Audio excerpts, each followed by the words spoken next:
It's a beautiful first day of the week, syempre. Nandito na naman tayo. So for today's video, guys, pupunta tayo sa SBI Medical Animal Bite Care Vaccination Clinic. Tama ba ako? Basta yun, shoutout sa inyo. So this is our third dose.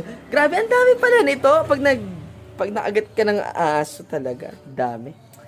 Anyway, ayun, samahan nyo ako for today's video. Babiyahe tayo papunta ron. Siyempre, medyo mainit. Ito, medyo kagigising lang din natin. Para maaga tayo matapos at siyempre, maaga makauwi. Again, this is Sir Dacula on TV. Let's go!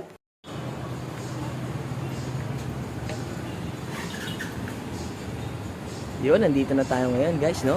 Pasok tayo sa loob. Ayun, third session na po.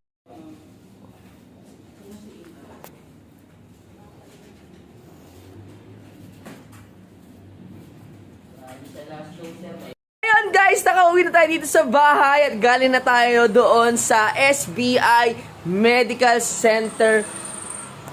Kaya, shoutout sa inyo guys. Ayun, tapos na yung ating third session. Babalik tayo sa fourth session sa September pa daw. So, medyo matagal. Tinanong ko kung bakit ganun daw talaga yun. After 3 weeks. So, napakadami. Last session na yun, 4. Dati daw, sobrang mas marami pa. Ewan ko. Pero, kasi first time mangyari sa atin to.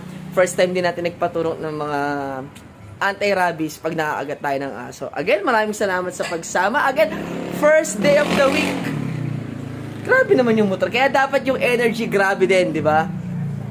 Kasi nga, ito yung magdadala sa ating ngayong buong linggo. Okay? So, panatili natin ganito yung energy. Again, stay positive. And, don't forget to like, follow, and subscribe. Bounce!